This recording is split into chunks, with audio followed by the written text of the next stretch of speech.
बिस्मिल्लाहिर्रहमानिर्रहीम। इब्तिदा है रब्बे जलील के बबरकत नाम से जो दिलों के भेद खूब जानता है। मैं हूं आतिफ आरिफ और आप देख रहे हैं मेरा फेसबुक और यूट्यूब चैनल।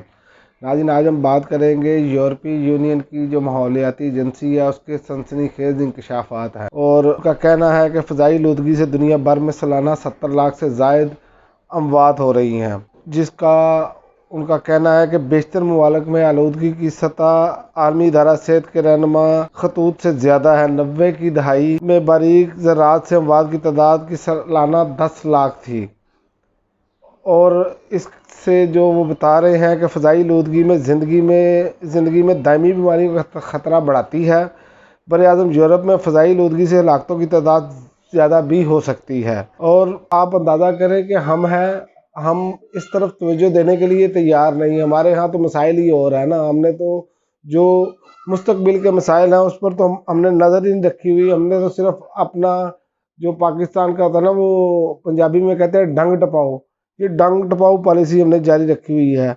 यूरोप के 30 ममालिक फ़िज़ाई आलूदगी की वजह से होने वाले जानी नुकसान का मुताला किया गया है, जबकि अदालती आलमी इदारा सेहत ने कहा कि यूरोप की सूरत दुनिया के दीगर ममालिक से बेहतर है और फ़िज़ाई आलूदगी दुनिया भर में सालाना 70 लाख अमवात का बायस बनती है। यूरोप में आप देख लें कि दुनिया भर में सबसे बेहतर है अभी भी फ़िज़ाई आलूदगी के वाले से, लेकिन उनको तशवीश देखें आप कितनी है।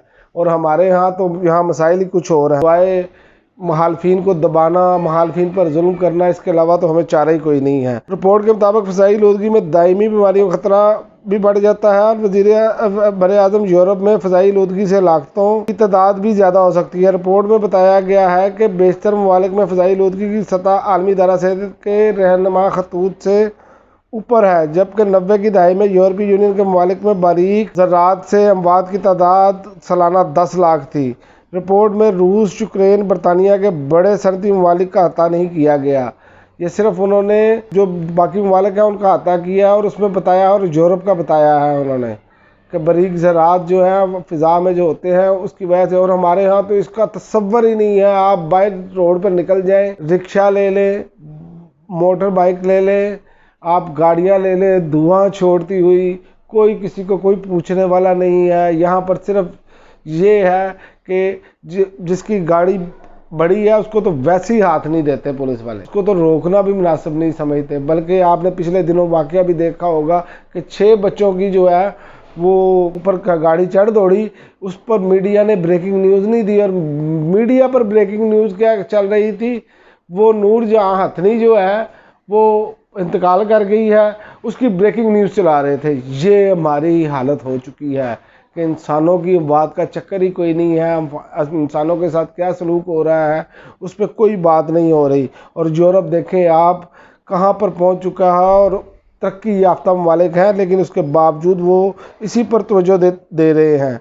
और रिपोर्ट में ये भी बताया गया है कि यूरोपीय यूनियन के ममालिक में अमवात की तादाद 2005 तक 4,31,000 सालाना पर आई और 2020 तक आइसलैंड, नॉर्वे, स्विट्ज़रलैंड और तुर्किया में सालाना अमवात 2,38,000 हैं। रिपोर्ट के मुताबिक यूरोपीय यूनियन में 2030 तक फ़िज़ाई आलूदगी से अमवात 50% कम करने के हदफ पर गामजन है। यानी कि वो मजीद पीछे ला रहे हैं। और हमारी हालत आप देख लें, हमारे यहाँ दहशतगर्दी दोबारा शुरू हो गई है, जिसका मुराद सईद ने, आपको मैं बताता चलूँ इस व्लॉग में, हालांकि ये मौजू नहीं था लेकिन उस हिसाब से मैं बता रहा हूँ कि हमने यहाँ पर 1 लाख के करीब तकरीबन अपनी शहादतें दी, हमारे लोगों ने कुर्बानियाँ दी और दहशतगर्दी के नासूर का ख़ात्मा किया।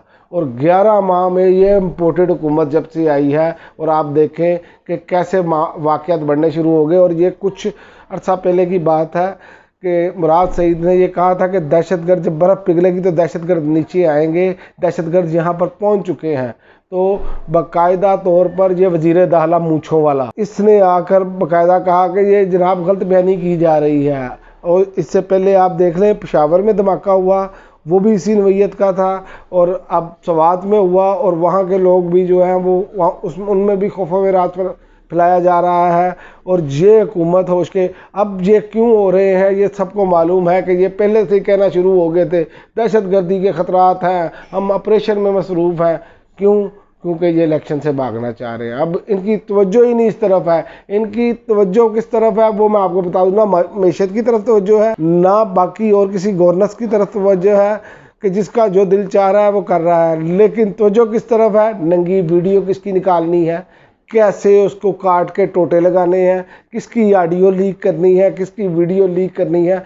सबसे मेरे अदालतों को चाहिए इस पर नोटिस लें, क्योंकि पहले तो दूसरे लोगों को पर हो रहा था, अब जजेस के घर वालों की ऑडियोज लीक खुद बना बना कर, ये उनका फ्रांसिक हो तो इनके मुंह पर लग जाए, ये तो बच्चे भी बना सकते हैं।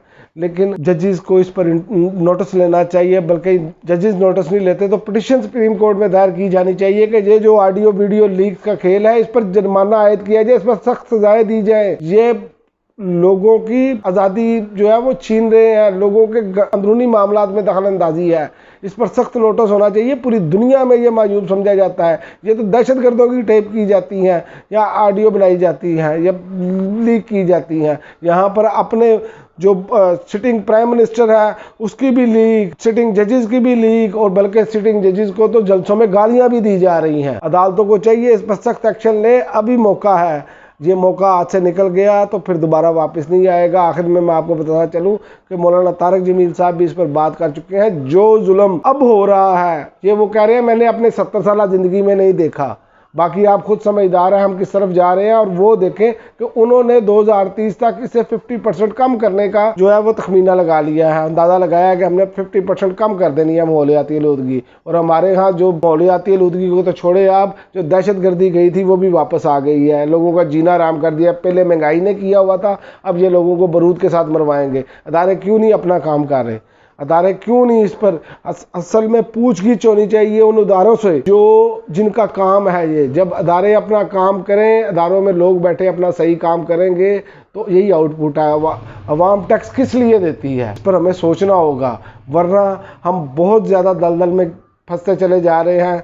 ये ना हो कि पाकिस्तान को नाकाबिले तलाफी नुकसान हो इसकी वजह से, कि दोबारा हम उसी जंग में वैसे ही पाकिस्तान का हाल हो चुका हो जैसे आपको पता है 10-12 साल पहले जो दहशतगर्दी का एक नासूर था कि कोई शख्स उससे महफूज नहीं था, सुबह शाम धमाके हो रहे थे। खुदारा होश के नाखुन लें, ये ऑडियो वीडियो लीक की तरफ से तवज्जो उठाएं और अपने काम की तरफ अदारे आएँ। अब तक के लिए नाज़रीन इतना ही, इजाज़त दीजिए। अल्लाह हाफिज़। पाकिस्तान जिंदाबाद।